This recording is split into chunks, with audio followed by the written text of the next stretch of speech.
Robb Stark rode through the dense forests of the Riverlands, the chill of early winter biting at his face. His bannermen followed closely, eyes alert for any sign of the treachery that had once haunted him. The memory of the Red Wedding was a shadow in his mind, but this time, events had unfolded differently. He had avoided that infamous trap, thanks to a warning whispered through loyal allies who refused to see the North fall. The betrayal had been averted, and now the young wolf had the chance to claim the throne that had been denied to him.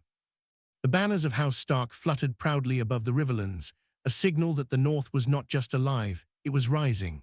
Lords who had once hesitated now pledged allegiance to him, sensing the strength of his army and the wisdom in his rule. Yet Robb knew that the path ahead was treacherous.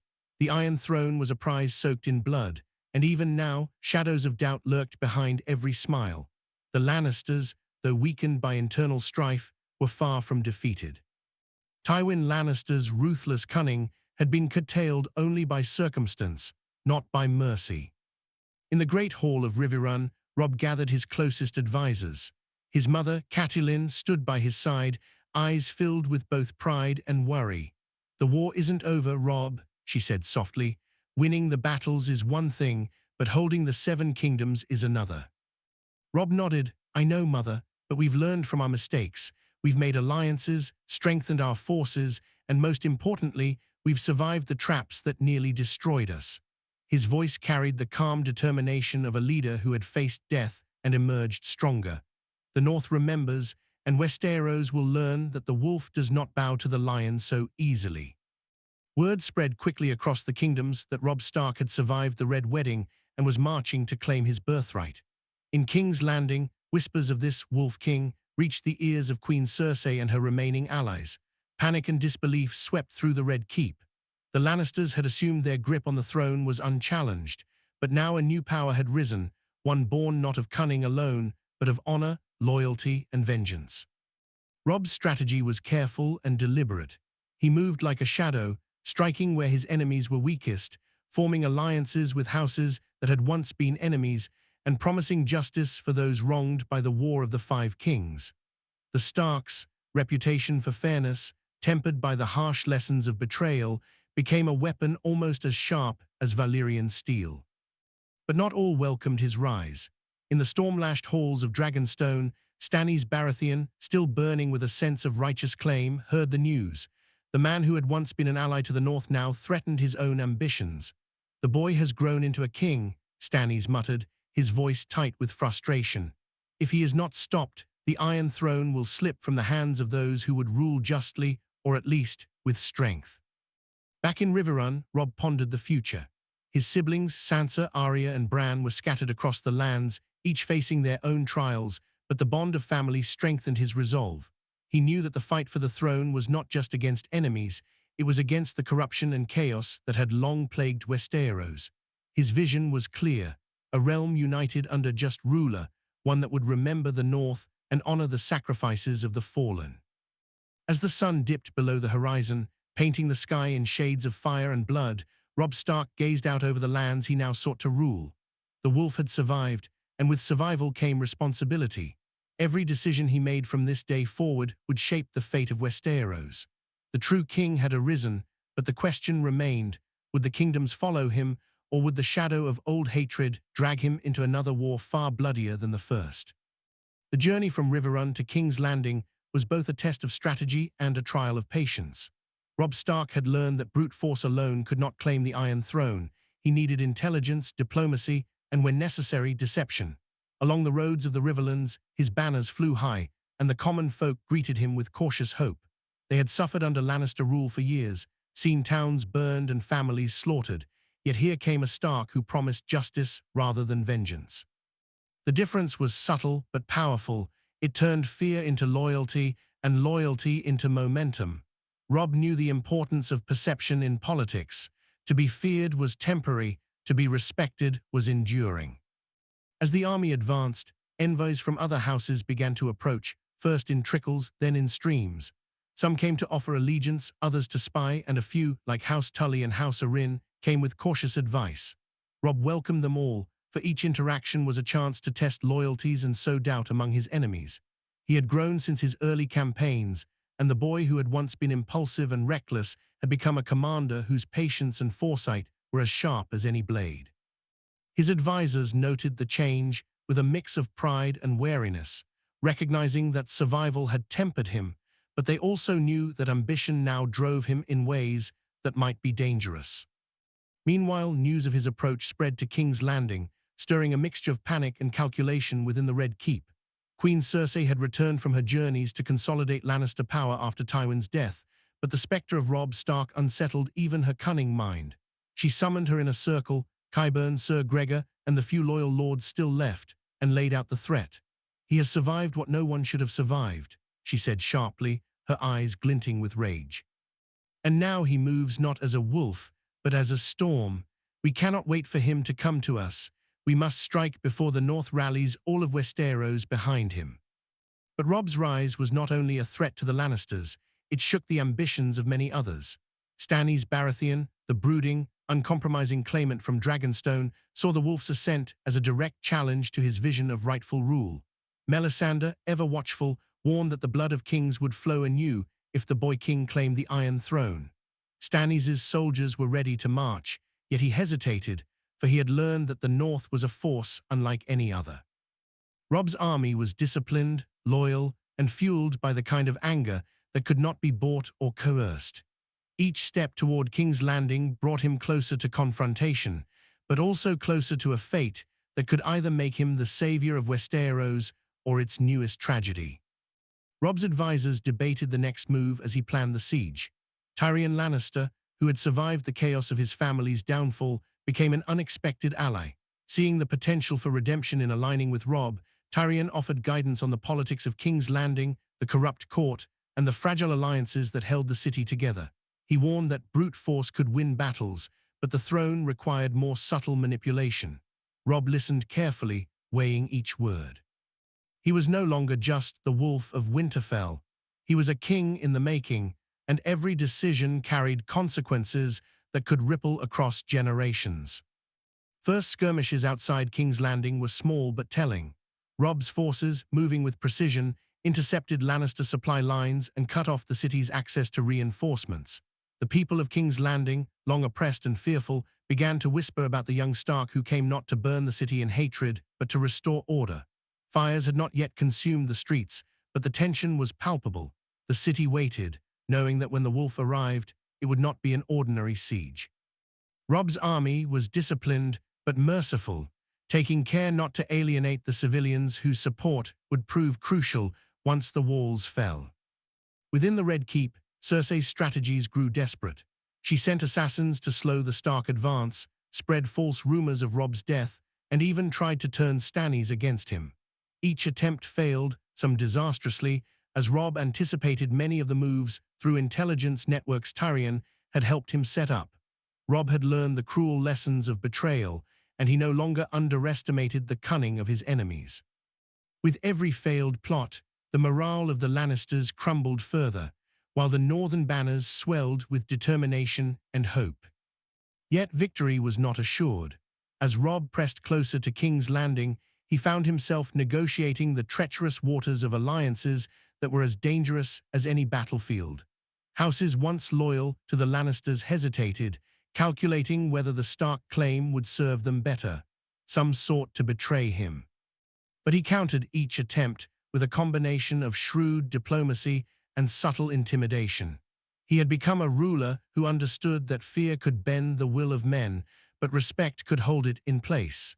He was building not just an army, but a kingdom that might survive the storm of war. In the quiet hours, Robb Stark thought of Winterfell and the family that had sacrificed so much for him.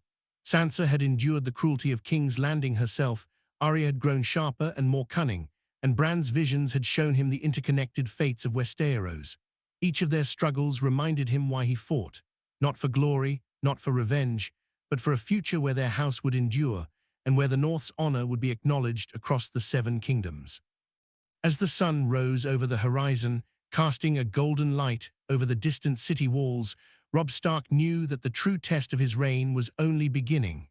The Iron Throne awaited, and with it, the promise and peril of power beyond the North. When Robb Stark's banners appeared on the horizon of King's Landing, The city seemed to hold its breath. The Red Keep loomed like a crown of stone and fire, a symbol of power that had long crushed those who dared challenge it. Yet now, the wolf approached not with terror in his heart, but with purpose, tempered by lessons of betrayal and loss. His army moved with precision, each step measured, each decision weighed against both the lives of his men and the fragile balance of the city he intended to rule. The people of King's Landing, who had endured years of corruption and cruelty under Lannister rule, watched from the streets and rooftops, sensing that something different was coming, not mere conquest, but a new order. Robb felt the weight of expectation pressing down on him, but he welcomed it. The Iron Throne was not just a prize, it was a responsibility that demanded every ounce of his cunning, courage, and resolve. Inside the Red Keep, Queen Cersei paced the halls with a tension that made even the stones seem anxious. Tyrion's warnings had proven accurate. Robb was not a boy to be underestimated. His reputation as a commander of honor and ruthlessness had spread like wildfire. The Lannisters, allies wavered, some openly negotiating with the North, while others plotted desperate strikes to reclaim their influence. Cersei's mind raced through every possibility, every secret passage, every hidden force that might turn the tide in her favor. Yet with each plan she devised, she realized how much the city had changed. Fear alone would not hold it. People were beginning to hope, and hope was a far more dangerous weapon than any sword. Robb entered King's Landing not as a marauder, but as a king in waiting. His forces secured key positions around the city, cutting off supply routes and isolating loyalist factions without unnecessary bloodshed. The populace, long starved and terrorized, cautiously offered support, bringing food, intelligence, and guidance through the labyrinthine streets. Robb understood that to conquer a city was simple, to rule it required winning hearts and minds. He held audiences with guild leaders, merchants, and minor nobles, demonstrating a willingness to listen and act fairly, yet never hesitating to enforce discipline where it was due. His presence alone altered the rhythm of the city, making the Red Keep's guards restless and the common people whisper of change. Cersei, recognizing that conventional force alone would not defeat the Stark, resorted to psychological warfare. Rumors spread of Robb's death in a skirmish outside the city, of secret betrayals within his army, and of supposed collusion with Stannis Baratheon. Each falsehood was meant to shake confidence, but Robb had anticipated such tactics. His network of spies and loyal lords provided him with counter-information, allowing him to use the rumors to his advantage, presenting himself as both unstoppable and wise. The game was no longer merely about swords, it was about perception, and Robb was quickly proving himself a master of both. Inside the Red Keep, tensions reached a boiling point. Cersei attempted to consolidate her supporters, but divisions surfaced among the remaining Lannisters. Jaime had returned to the city, weary of bloodshed, but determined to protect his family name. Yet even he recognized the inevitability of change. Robb's rise was not merely survival, it was destiny reshaped by courage and strategy. The city's council fractured, some secretly negotiating with the North, others plotting desperate schemes to retain influence. Every hour that passed without decisive action tilted the scales further toward the wolf. Robb's council, a mix of northerners and trusted allies, debated the best way to approach the Red Keep itself. Tyrion advised caution, suggesting negotiations first, while the more martial voices urged a direct assault. Robb listened, weighing the wisdom of his mentors against his own instincts. He knew that the throne was not secured by brute strength alone. It required legitimacy, the support of the city, and the careful management of fear and respect. In the end, he chose a path that combined diplomacy and strategy. He sent envoys to Cersei with terms. The city would be spared, her position reconsidered, and her family protected, but the crown of Westeros belonged to the Stark. It was a move that surprised many, yet demonstrated Robb's understanding of power. Sometimes mercy was the sharpest weapon of all. Cersei, cornered yet defiant, considered her options. She could fight and risk the annihilation of her house, or she could negotiate and preserve some influence. Pride warred with pragmatism, and for a moment, it seemed neither choice offered true safety. But the reality of Robb Stark's position could not be denied. He commanded loyalty, wielded fear and respect in equal measure, and had proven himself capable of both mercy and decisive action. In that moment, Cersei realized that her reign had ended before any sword had crossed the streets. Robb entered the Red Keep with measured steps, flanked by his bannermen and advisors. The halls, once echoing with schemes and whispered threats, now bore witness to a different kind of authority, one built on honor, tempered by experience, and enforced with disciplined strength. He met with Cersei, Jaime, and the remaining council in the Great Hall, speaking not as a conqueror, but as a king seeking to unify a fractured realm. His words were deliberate, his tone commanding yet fair, and each statement carried the weight of a ruler who had survived betrayal, loss, and war. The Lannisters, though wary, recognized the inevitability of his rule. Resistance now would be futile, and even the proudest of lions had to bow to the wolf. As night fell over King's Landing, Robb Stark's banners flew above the Red Keep for the first time. The people of the city, cautious yet hopeful, began to see the possibility of a new era.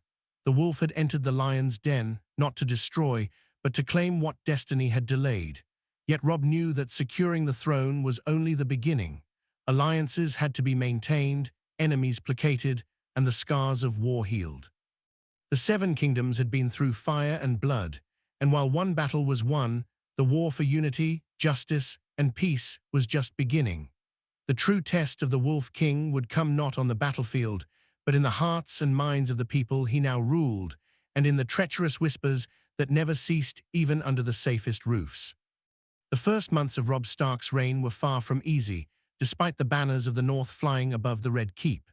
Westeros was a kingdom still fractured by war, its people wary and its lords resentful of any new authority. Robb quickly learned that claiming the throne was only the beginning. Holding it required constant vigilance, careful negotiation, and the ability to wield both mercy and intimidation with equal skill. The Iron Throne was not a seat of honor. It was a magnet for ambition, greed, and vengeance, and Robb had to navigate the treacherous waters that ran beneath its gilded surface. Every council meeting, every dinner with a lord, and every declaration carried weight, and the young king realized that even the smallest misstep could ignite rebellion. Many of the southern houses remained skeptical of the Wolf King. Houses like the Tyrells and Martells had survived the chaos of war through cunning alliances, and they saw Robb's ascension as both a threat and an opportunity. The Tyrells, in particular, were careful. They had the wealth of the Reach and the loyalty of thousands of soldiers, yet they were hesitant to oppose a ruler whose army had proven disciplined and whose reputation for honor inspired both fear and respect. Robb invited their envoys to King's Landing, offering a mixture of incentives and subtle warnings. He spoke not only of unity, but of justice, of ending the corruption and cruelty that had plagued Westeros for decades. Yet beneath the words lay the unspoken truth. Those who resisted would be crushed, not out of malice, but out of necessity. The North would not bend for weakness. Inside the city, Robb faced another type of challenge, the remnants of the Lannister loyalists. Though Cersei and Jaime had accepted his rule outwardly, whispers of rebellion and assassination attempts continued in the shadows. Qyburn, ever resourceful, had gone into hiding, while the Mountain's presence in the Red Keep had been neutralized by cautious planning and strategic positioning of Stark guards. Yet Robb understood that vigilance could never cease. The Red Keep was a palace of intrigue, where betrayal was as common as the stone beneath one's feet. Each day brought new threats, new plots, and new opportunities to test the loyalty of those who served him. Robb had survived treachery before, but the city itself, with its dense population and complicated politics, presented a scale of danger unlike any battlefield he had faced in the North or the Riverlands. Even allies required careful management. Tyrion Lannister, while invaluable for his knowledge of court politics, had a temper and ambitions of his own. Robb treated him as both counselor and test. He respected Tyrion's advice, but he also made it clear that Westeros would not be ruled by schemers alone. Sansa, now growing into a keen observer of politics, had been instrumental in helping Robb understand the subtleties of southern courts. Together, they began crafting policies that balanced the harshness of northern justice with the more delicate diplomacy of the south. Every edict, every declaration, was a calculated move to unify the realm without appearing overbearing. Robb was learning that a king was not just a soldier. He was a weaver of alliances, a judge of men, and a master of perception. Despite the outward stability, unrest simmered. Bands of former Lannister soldiers, mercenaries, and disillusioned northern lords tested Robb's authority, raiding towns or plotting in secret. Robb responded with a combination of force and diplomacy. He crushed rebellions decisively when necessary, ensuring that his enemies understood the consequences of defiance.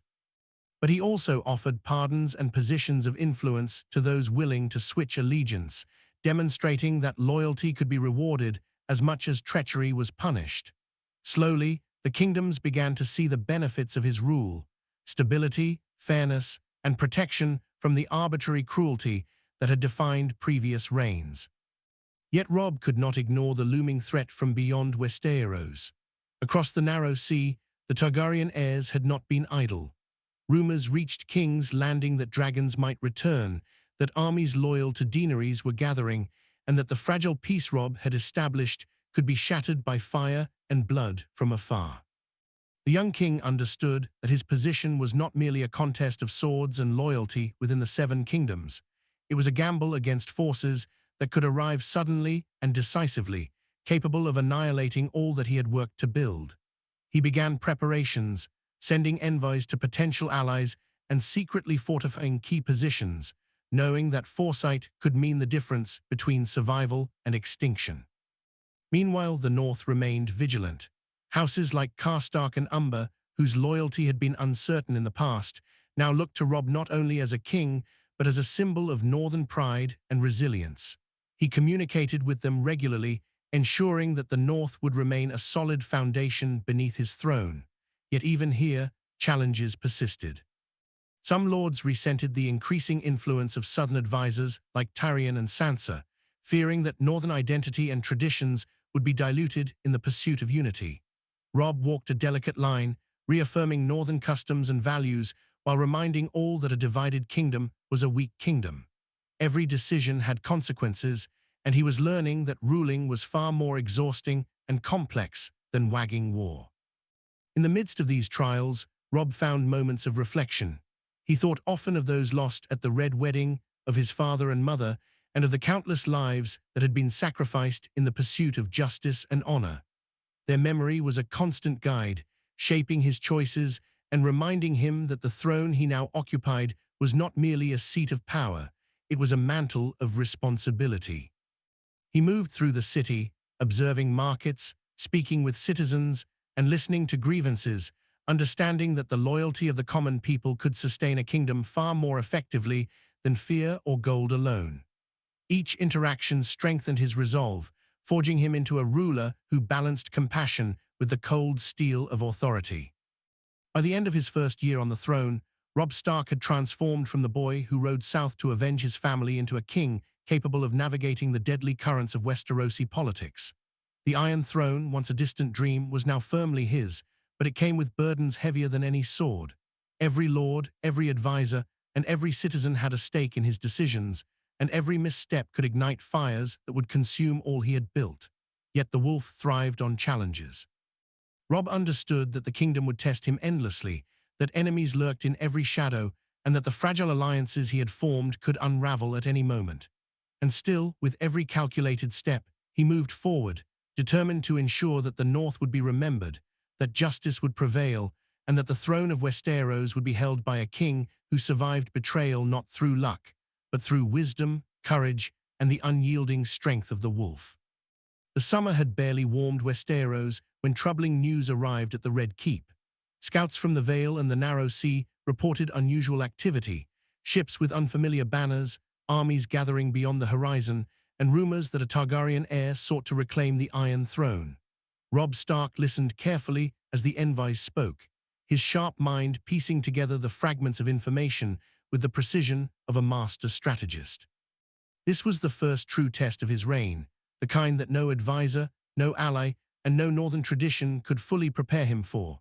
The boy who had once charged into battle with the fervor of youth now faced the daunting task of defending a kingdom he had barely begun to unify.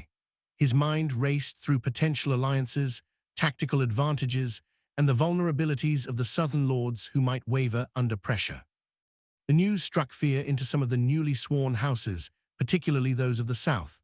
Many southern lords had accepted Robb's rule with cautious optimism, but the prospect of a Targaryen invasion reminded them of the chaos that had defined Westeros for decades. They feared dragons, the threat of fire, and the possibility that a Stark king, untested against forces beyond the north, could falter. Robb understood their hesitation, but he also recognized the opportunity. Where others saw danger, he saw leverage. By presenting himself as both protector and strategist, he could bind these lords closer, making their loyalty conditional upon his ability to withstand the storm. In the end, fear could be a tool, but respect and results would secure their allegiance for the long term.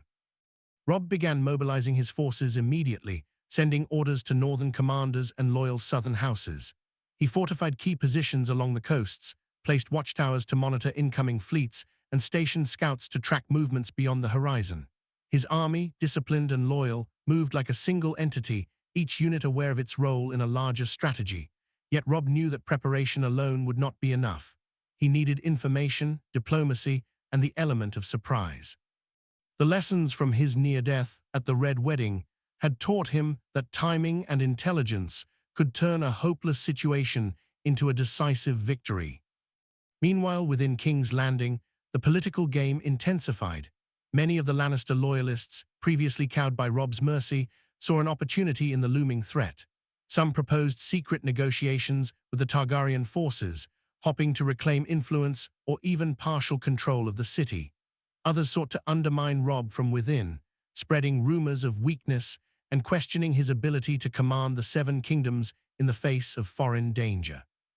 Robb anticipated these moves, quietly countering them by placing trusted advisors in key positions and keeping the city informed of his actions without revealing his full strategy. The balance of fear, respect, and calculated transparency became his most powerful weapon inside the walls of the Red Keep. To bolster his position, Robb also reached out to potential allies beyond Westeros. Envoys were sent to the Iron Islands, the Free Cities, and even the distant lands where mercenary companies could be hired for a critical battle. He offered incentives and promises of trade, subtly demonstrating that Westeros under Stark rule could be both just and prosperous. It was a delicate balance, showing strength without arrogance and generosity without appearing weak. Slowly, the network of alliances expanded, creating a web that would protect the kingdom from both internal and external threats. Robb understood that survival and legitimacy required more than victory in battle. They required foresight, cunning, and an ability to inspire loyalty in even the most skeptical hearts. As the first Targaryen ships appeared on the horizon, the city braced for conflict. Yet Robb did not rush into combat. He waited, observing the enemy's movements, understanding their strategy, and identifying weaknesses. His advisors urged a preemptive strike, warning that hesitation could allow the invaders to gain a foothold, but Robb's experience taught him that patience was often the greatest advantage in war. The Wolf of the North had learned that battles were not won by force alone. They were won by those who understood the flow of events, who could read their enemies, and who could strike decisively when the moment was right. When the clash finally came, it was unlike any battle Robb had fought before. The Targaryen forces, confident and aggressive, underestimated the discipline of the Northern Army and the strategy of their young king. Robb had positioned his troops to control the high ground, secure supply lines, and create choke points that neutralized the advantage of numbers.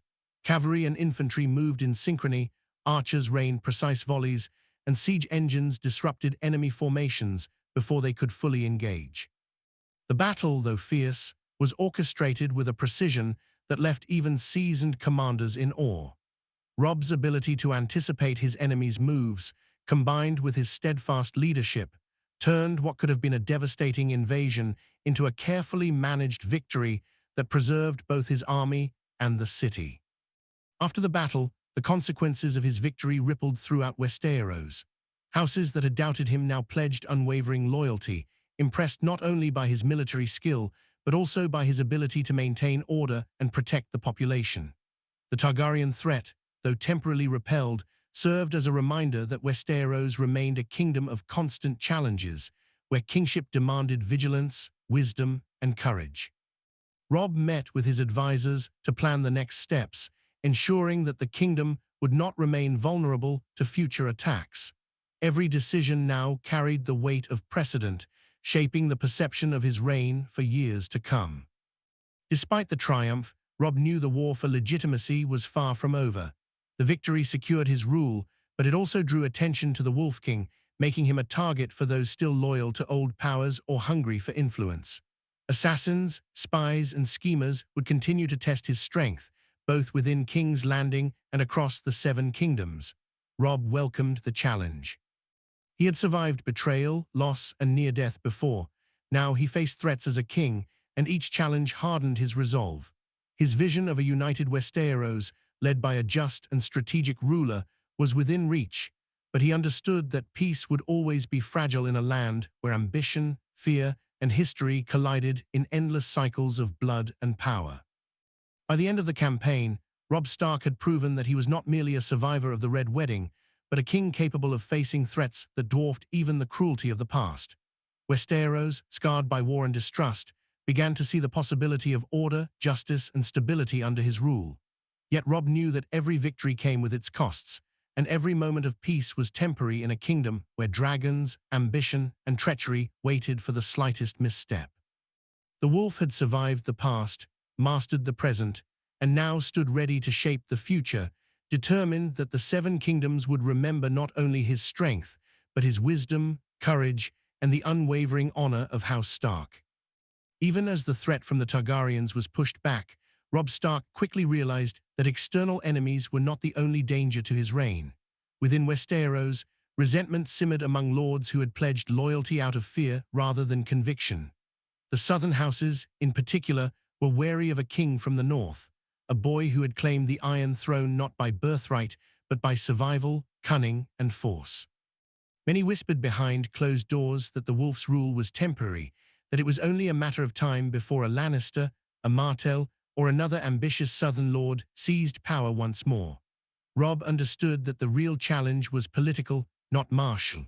Winning battles could secure territory, but winning hearts and minds was the only way to ensure the throne would not slip through his grasp. Robb convened his council in the Great Hall, his advisors arrayed around him as the sunlight streamed through the stained glass, casting fractured colors over the stone floor. Tyrion, ever sharp-tongued and perceptive, argued for a policy of strategic indulgence. Allow the southern houses small privileges and titles, giving them a stake in the Stark kingdom without weakening the authority of the throne. Sansa, who had grown into a keen observer of court politics, suggested using marriage alliances and carefully calculated favors to bind influential families to the Stark cause. Robb listened to each counsel, weighing the risks and benefits, and then spoke with the quiet authority of a king who had seen death but had refused to be broken by it. "We will reward loyalty," he said, "and we will punish betrayal, but we will do so fairly. The North will not rule through cruelty, nor will we allow arrogance to go unchallenged. Our strength lies not only in the sword, but in honor, in trust, and in the knowledge that our word means something." The first serious test of this strategy came when Lord Tarly of the Reach, a proud and ambitious man, refused to send his troops to assist in securing the western borders. Tarly argued that the North had no right to dictate terms to the southern houses, and his words carried weight with other lords who shared his concerns. Robb considered marching on the Reach, but he knew that open conflict could spark a larger rebellion, undoing the stability he had fought so hard to achieve. Instead, he used diplomacy and subtle pressure, sending envoys bearing gifts, promises of land, and the implicit threat of retribution should they act against the crown. He met Tarly personally at Horn Hill, speaking not as a conqueror, but as a king offering an opportunity to serve and prosper. His words were measured, his tone calm, but there was steel beneath every syllable. By the end of the meeting, Tarly agreed to pledge his forces, not out of affection for the North, but because he understood the wolf's resolve. Robb had demonstrated that intelligence, patience, and presence could bend even the proudest lords without a single arrow fired. At the same time, Cersei's influence lingered in subtle and dangerous ways. Though she had accepted Robb's rule outwardly, she continued to sow discord through whispers and secret communications, seeking to turn southern lords against the Wolf King. Robb's spies, loyal and skilled, intercepted many of her messages, but some reached their targets before he could act. Rebellion, even if small, was a constant threat. Each time a southern lord showed hesitation, Robb responded with calculated demonstrations of power, sometimes through military displays, sometimes through public justice, always balanced with gestures of mercy. The lesson was clear. The wolf did not strike blindly, but when he did, it was precise and inevitable. Meanwhile, the North remained a cornerstone of his authority. Houses that had suffered under Lannister rule remained loyal, and the lessons of the past had forged a bond of respect and unity. Yet even here, Robb faced challenges. Some northern lords questioned his increasing reliance on southern advisors like Tyrion and Sansa, fearing that northern customs and traditions might be compromised. Robb addressed these concerns directly, holding councils at Winterfell and visiting key strongholds to reassure them that their traditions would be honored and their autonomy respected.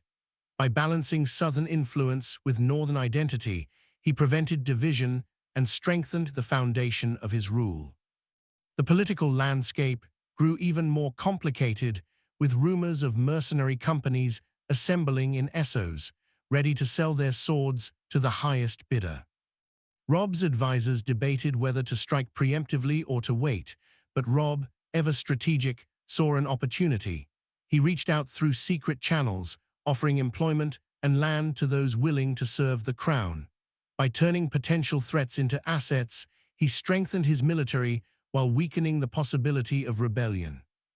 This approach, a mixture of pragmatism and cunning, became a hallmark of his reign. The Wolf King did not act recklessly, and he turned danger into advantage whenever possible. The people of King's Landing began to notice the change under Stark rule. Markets flourished, taxes were fairer, and justice, once arbitrary and corrupt, became predictable and consistent. Even some of the former Lannister loyalists began to respect Robb's authority, recognizing that he brought stability in a city long plagued by intrigue and cruelty. Yet the king never allowed complacency to take root. He continued to patrol the city in disguise, speaking with commoners, observing the workings of the courts, and identifying those who might betray him. Knowledge, Robb knew, was as vital as armies in maintaining power, and he wielded it with precision. As the months passed, Robb faced an unexpected challenge. The rumors of a surviving Targaryen heir persisted. Reports arrived from the Narrow Sea that ships were gathering again, and envoys whispered of alliances with discontented southern lords. The threat, though distant, reminded Robb that Westeros was never at peace for long. He began planning contingency strategies, fortifying coastal positions, and ensuring that loyal lords were prepared for potential invasion. Yet he also recognized that fear alone could not sustain the realm. He needed to inspire loyalty, hope, and belief in his vision. The Wolf King had learned that power was fragile, and only through careful balance of fear, respect, and justice could he hold Westeros together. By the end of this turbulent year, Robb Stark had proven himself more than a survivor of betrayal. He was a ruler capable of navigating the deadly currents of Westerosi politics. His victories in diplomacy and strategy had solidified his authority, strengthened the North-South alliance, and sent a clear message to all who might oppose him. The Wolf King was not a boy to be underestimated. Yet he remained vigilant, knowing that enemies were everywhere, some hidden in plain sight, others gathering strength in distant lands. Every decision carried weight, and every action had consequences, but Robb had learned to embrace the burden of kingship. He had faced death, betrayal, and chaos, and now he faced the complexities of ruling a kingdom where ambition, fear, and loyalty intertwined in constant tension. The wolf had risen, and Westeros, for the first time in decades, was beginning to take notice. Even as Robb Stark strengthened his hold over Westeros, he soon realized that the greatest threat to his rule was not distant armies or foreign claimants, but the treachery that simmered quietly within the kingdom itself. Whispers of rebellion and conspiracy had begun circulating in King's Landing, and several ambitious southern lords, who had initially pledged loyalty out of fear rather than conviction, were testing the limits of their newfound obedience. Robb understood that surviving war had taught him vigilance, but ruling a kingdom required a different kind of awareness, a constant reading of subtle gestures, half-spoken words, and unspoken resentments. Every smile could mask betrayal, every compliment might conceal ambition. The Red Keep, once a place of Lannister control and manipulation, had become a labyrinth of potential threats, and Robb's challenge was to navigate it without falling prey to the same treacheries that had claimed so many before him. The first serious act of defiance came in the form of Lord Tarly, whose initial submission had been cautious rather than sincere. Tarly began withholding troops from the western borders, arguing that they were needed to secure the Reach against bandits. Though Robb knew the truth, he was testing the Wolf King's resolve. Robb, refusing to underestimate the man, summoned him to King's Landing under the pretense of discussing new defense strategies. When Tarly arrived, expecting negotiation and flattery, he found himself facing a calm, unwavering Robb Stark who spoke with authority and clarity. "You serve the crown," Robb said evenly, "not your ambition. The North remembers the price of betrayal, and so do I. Align with us, or face consequences that will be permanent and undeniable." Robb's words were precise, his tone a mixture of mercy and warning, and Tarly, realizing the error in his calculations, knelt before the king, pledging loyalty once more. Robb had learned that fear tempered by respect could bend even the proudest lord. While managing the southern lords, Robb faced another, more insidious threat, the lingering influence of Cersei Lannister. Though she had outwardly accepted his rule, Cersei continued to whisper in the ears of hesitant lords, encouraging them to challenge his authority. Assassination attempts, though largely unsuccessful, were a constant reminder that even those closest to the throne might not be loyal. Robb's intelligence network, carefully constructed with the help of Tyrion, Sansa, and loyal northern commanders, intercepted many of these plots before they could reach fruition.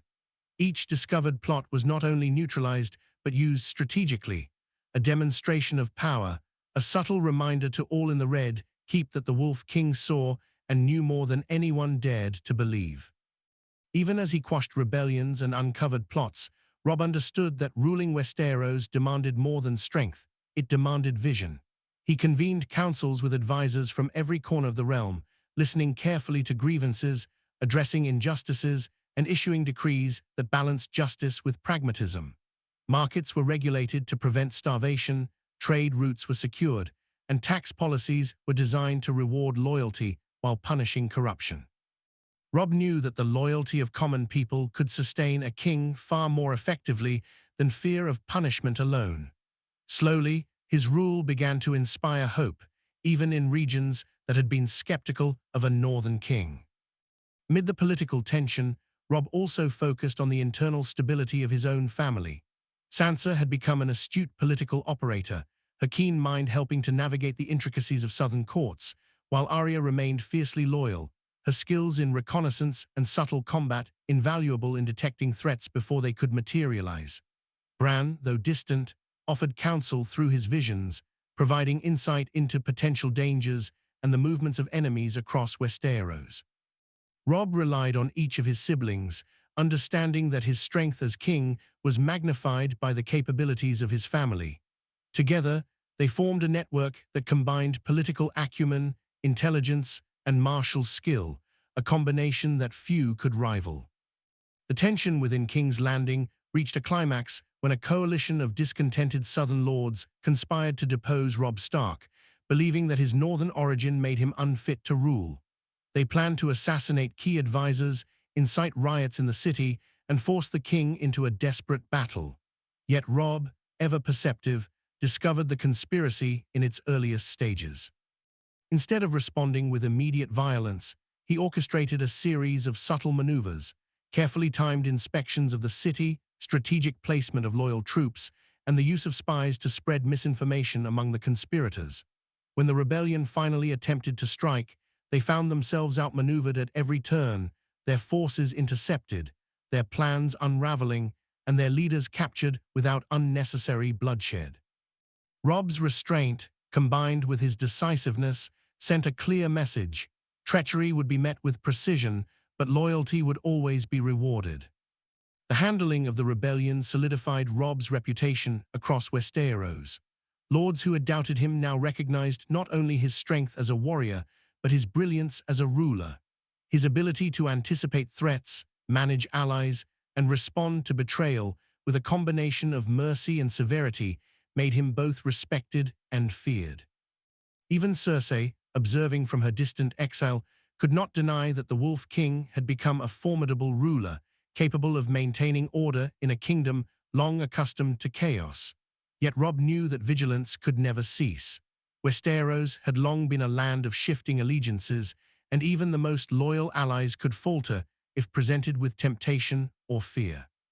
As the months progressed, Robb began consolidating power further. He established a council composed of representatives from both North and South, balancing the need for inclusivity with the necessity of central authority. He enacted reforms that strengthened the legal system, reduced corruption among officials, and created a sense of stability that had been missing for decades. His actions were deliberate, each designed to reinforce the legitimacy of his rule while subtly reminding all lords that the Wolf King's authority was unassailable. Robb's reputation as a just and capable ruler spread even to regions that had not yet fully accepted his reign, and the kingdom began to experience a cautious optimism that Westeros had not seen in generations. Yet even as stability grew, Robb could not ignore the ever-present shadow of external threats. Reports continued of Targaryen forces gathering beyond the Narrow Sea, rumors of dragons and mercenary companies that could tip the balance of power at a moment's notice. Robb planned for every scenario, fortifying coastal defenses, dispatching spies to monitor enemy movements, and preparing his armies for potential invasion. He knew that the Wolf's success was not guaranteed. Victory required constant attention, strategic foresight, and the ability to act decisively when the moment came. Every choice carried weight, every decision had consequences, and every victory needed to be carefully maintained to prevent collapse. By the end of the year, Robb Stark had transformed King's Landing from a city of fear and suspicion into a kingdom cautiously united under his rule. His handling of rebellion, conspiracies, and political maneuvering had solidified his authority, earning the respect of both allies and former adversaries. Yet he remained vigilant, aware that power in Westeros was never permanent, and that every moment of peace was merely the calm before the storm. The Wolf King had survived betrayal, mastered war, and navigated the dangerous currents of politics with skill and foresight, but he knew that his greatest challenges were still ahead. Westeros was a land of ambition, fire, and blood, and only a ruler of unwavering resolve could hold it together. Robb Stark, the Wolf King, was determined that he would not merely survive, he would thrive, ensuring that the North would be remembered, justice would prevail, and the Seven Kingdoms would stand united under a ruler forged in the trials of war and betrayal. The dawn over King's Landing was unusually quiet, yet Robb Stark knew that silence often preceded storms in Westeros. The streets below the Red Keep shimmered with morning light, but the city's calm was fragile, a veneer that hid simmering tensions, old grudges, and ambitious hearts. Robb walked along the ramparts, wrapped in his wolf fur cloak, his eyes scanning the horizon. The narrow sea reflected the sunlight, but the distant sails hinted at the persistent threat that never truly left him. Targaryen loyalists gathering beyond the waters, mercenary ships from Essos, and even smaller coalitions of lords who had learned to wait for weakness. Robb had learned to trust neither rumor nor the stillness of the morning.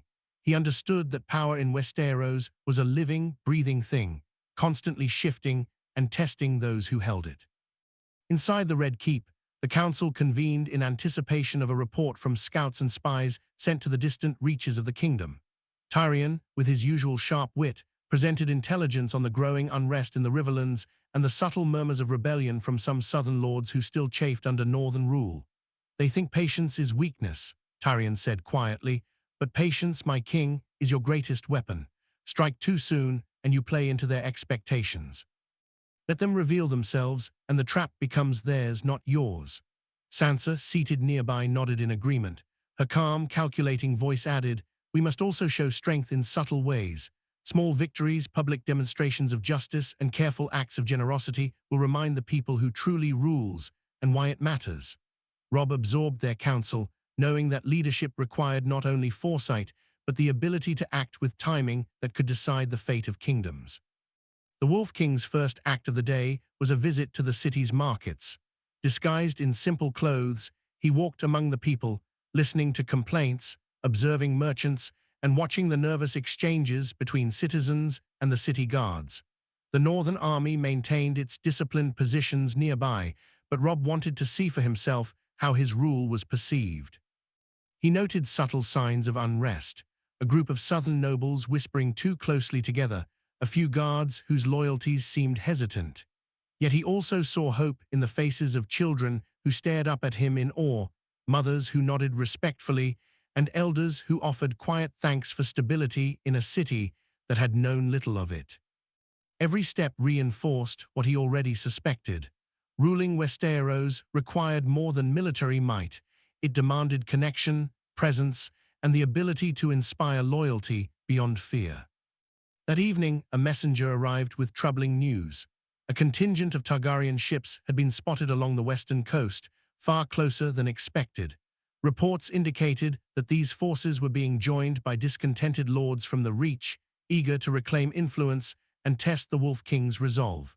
Robb summoned his generals immediately, moving with a calm authority that belied the tension in his mind. He understood that the approaching threat was not merely a test of swords, but a trial of strategy, diplomacy, and perception.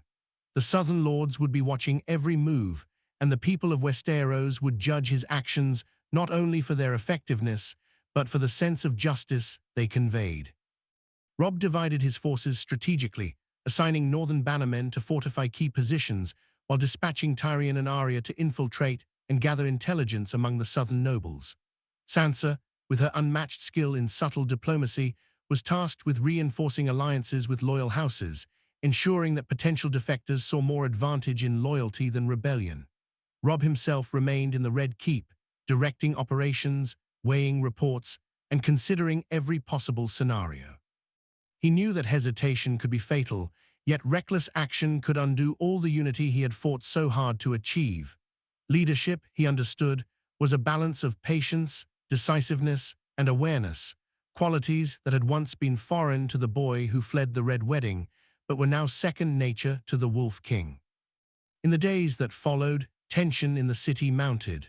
Rumors of rebellion spread like wildfire, whispers of secret meetings, rumors of bribed guards, and stories of southern lords plotting to raise their banners against Robb. Yet the king responded not with panic, but with calculated measures. He increased the visibility of his loyal northern troops, personally presided over public trials for minor conspirators to demonstrate the consequences of betrayal, and engaged in quiet negotiations with those whose loyalty was uncertain. Each action was a careful blend of deterrence and diplomacy, ensuring that potential enemies were watched, influenced, and ultimately bound to his rule without triggering a wider conflict prematurely. At the same time, Robb focused on long-term stability. He implemented policies that balanced justice and pragmatism, equitable taxation that relieved hardship on commoners while funding the army, fair trade regulations to encourage economic growth, and protections for towns that had been devastated by past wars. These acts were subtle, yet powerful, building a foundation of trust among the populace. The Wolf King understood that loyalty was cultivated as much by fairness as it was by strength, and that a kingdom held together by justice could withstand threats that sheer force alone could not. Tensions finally erupted when a band of mercenaries, hired by a coalition of southern lords, attempted to infiltrate King's Landing and incite chaos in the city's streets. Robb anticipated the strike, having received intelligence from Arya and Tyrion, and he responded with a carefully orchestrated defense. Loyal soldiers intercepted the mercenaries at key points, preventing widespread damage while allowing the king to demonstrate authority. Captured conspirators were questioned, their schemes exposed, and their leaders brought before Robb in the Great Hall. Yet, true to his style, he exercised measured mercy. Minor participants were offered clemency in exchange for service to the crown, while the ringleaders were held accountable, demonstrating that rebellion carried consequences but loyalty could be rewarded. The events reinforced Robb's growing reputation across Westeros. Southern lords, previously doubtful of his rule, began to recognize the Wolf King's combination of strategic brilliance, disciplined force, and careful diplomacy. Even common people in King's Landing began to speak of him with cautious admiration, noting the stability and fairness that had replaced the fear and chaos of previous regimes.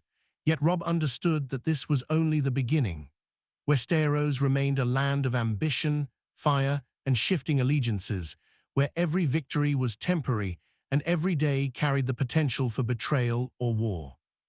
As the sun set over the Red Keep, Robb Stark reflected on the path he had taken.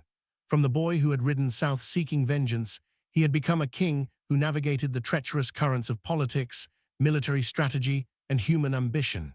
His victories in battle and diplomacy had secured the loyalty of allies and the respect of former enemies, but he knew that the Wolf's greatest challenges were still ahead. The Targaryens lingered beyond the narrow sea, southern lords continued to test boundaries, and whispers of discontent never ceased. Yet Robb welcomed the challenge, for he had learned that leadership in Westeros required constant vigilance, courage tempered by wisdom, and the ability to adapt to the ever-changing tides of power. The Red Keep, once a palace of fear and intrigue under the Lannisters, now bore witness to a new kind of authority. Robb Stark, the Wolf King, had survived betrayal, war, and assassination attempts, and he had begun to shape a realm that was cautiously united under his rule. But he remained aware that Westeros was not yet tamed. Every choice, every alliance, and every display of power sent ripples through the kingdom. The wolf had grown strong, but the hunt was far from over, and every shadow might conceal an enemy waiting for the perfect moment to strike.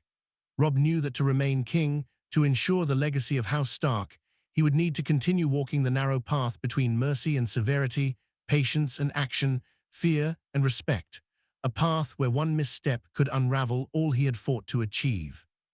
The tension across Westeros had reached a fever pitch by the time the news arrived. The Targaryen forces had finally crossed the narrow sea. Reports indicated that a formidable army, bolstered by mercenaries from Essos and loyalists among the southern lords, had landed near the Stormlands, moving steadily toward King's Landing. Robb Stark, now a seasoned king whose cunning and leadership had already earned him the respect of the North and the cautious trust of the South, understood that this would be his ultimate test. He had spent months consolidating power, strengthening alliances, and anticipating treachery, but nothing could fully prepare a king for the convergence of all Westeros' dangers at once. The Wolf King gathered his council, the weight of the realm heavy in the room, yet his voice remained calm, measured, and commanding. "We have faced death before," he said. "We have seen betrayal, blood, and fire. Now we face a threat that tests everything we have built. We will meet it as we always have, together, with honor, strategy, and resolve." Robb divided his forces with a precision that reflected both his tactical genius and his understanding of the political landscape. Northern lords were positioned to defend the approaches to King's Landing, while southern loyalists held critical choke points to prevent internal uprisings from destabilizing the city during the external assault.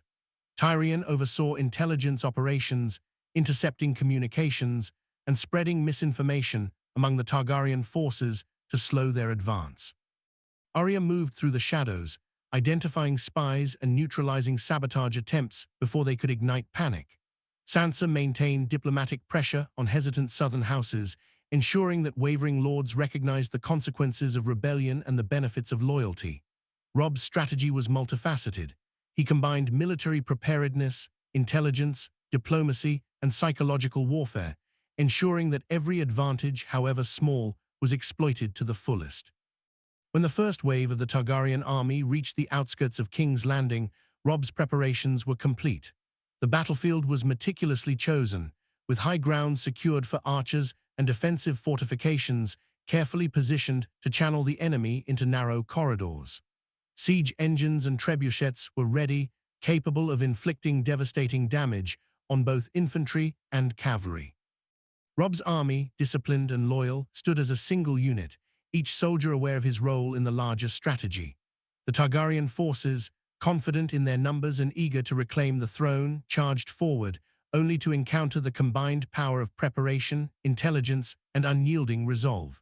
The initial clash was fierce, with both sides suffering losses, but Robb's positioning and foresight gave him the advantage.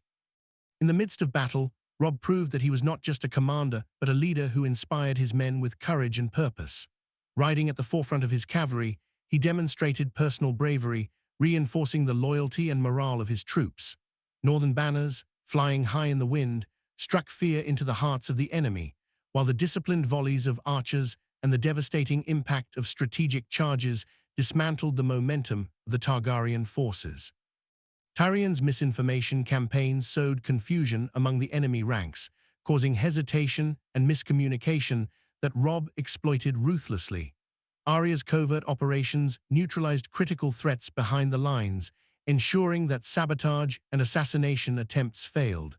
Sansa's diplomacy prevented Southern lords from switching sides at the worst possible moment. Together, the Council and the King executed a near-perfect orchestration of war, turning what could have been an overwhelming assault into a controlled battlefield victory. As the battle drew on, Robb faced his greatest personal test, a direct confrontation with the Targaryen commander, a fierce warrior whose skill with sword and strategy rivaled his own. The duel was intense, a clash of steel and willpower, but Robb's experience, honed over years of survival, observation, and leadership, allowed him to prevail. The defeat of their commander shattered the morale of the invading army, causing many to flee or surrender. Robb, however, showed both restraint and wisdom. He allowed surrendering soldiers to live, offering them the chance to serve under his banner or return home with their dignity intact. The Wolf King understood that victory built not only through slaughter, but through mercy could solidify his rule far more effectively than fear alone. In the aftermath, Robb turned his attention to the remaining threats within the kingdom. Southern lords who had conspired with the Targaryens were brought before him, and each was dealt with according to the law and the severity of their betrayal. Some were stripped of lands and titles, others imprisoned, and a few, recognizing the futility of further resistance, pledged sincere loyalty. The North remained firmly under his influence, and the loyalty of both commoners and lords was strengthened by the display of strategic genius, courage, and measured justice. The Red Keep, once a place of intrigue and danger, had become a symbol of order, resilience, and authority under Robb's rule. With the immediate threats neutralized, Robb Stark focused on rebuilding and consolidating his kingdom. Trade routes were reopened, markets stabilized, and laws were enforced with a balance of firmness and fairness that encouraged both loyalty and respect. Diplomatic missions were sent to remaining foreign powers and distant lords, ensuring that the stability of the realm was recognized beyond its borders. Robb continued to maintain intelligence networks, recognizing that vigilance was as necessary in peace as it had been in war. He also worked to heal the wounds left by years of conflict, offering reparations, fostering alliances, and encouraging cooperation among the diverse peoples of Westeros. Despite the consolidation of power, Robb remained aware of the fragile nature of his kingdom. Westeros had been a land of constant upheaval, where ambition, betrayal, and fire could undo even the most carefully laid plans. He knew that every victory was temporary, every alliance conditional, and every moment of peace potentially disrupted by ambition or external threat. Yet the Wolf King faced these challenges with confidence, knowing that his experience, wisdom, and the loyalty he had earned would allow him to navigate the treacherous currents of power. Robb's rule gradually transformed Westeros. The North remained proud and autonomous under his guidance, while the South learned to respect a ruler who balanced strength with fairness. The people, long accustomed to oppression and fear, began to trust that justice and stability were possible under a king who had endured the cruelties of betrayal and the chaos of war. The wolf had risen from vengeance and loss to leadership and authority, shaping a kingdom in his image, disciplined, strategic, and unyielding in the face of threats, yet capable of mercy and fairness. By the end of his first full decade as king, Robb Stark had not only survived assassination attempts, rebellions, and foreign invasions, but had transformed Westeros into a kingdom capable of stability, resilience, and cautious optimism. His name became known across the continent, not only for his victories in battle, but for his skill in governance, diplomacy, and the subtle art of maintaining loyalty. Even the most ambitious lords, once skeptical of a northern king, learned to respect the Wolf King as a ruler whose strength was measured not only in steel, but in wisdom and foresight. And yet Robb knew that his story was far from complete. Westeros remained a land of intrigue, ambition, and danger, where new threats would always arise, and where the balance of power could shift in a single moment. He had secured the throne, but the responsibilities of kingship were endless, and the vigilance of a ruler could never wane. Every sunrise brought new challenges, new decisions, and new tests of his authority. Robb Stark, the Wolf King, had claimed his place as the true king of Westeros, but he understood that ruling a kingdom was a lifelong pursuit, a relentless test of courage, wisdom, and the unyielding strength of a wolf.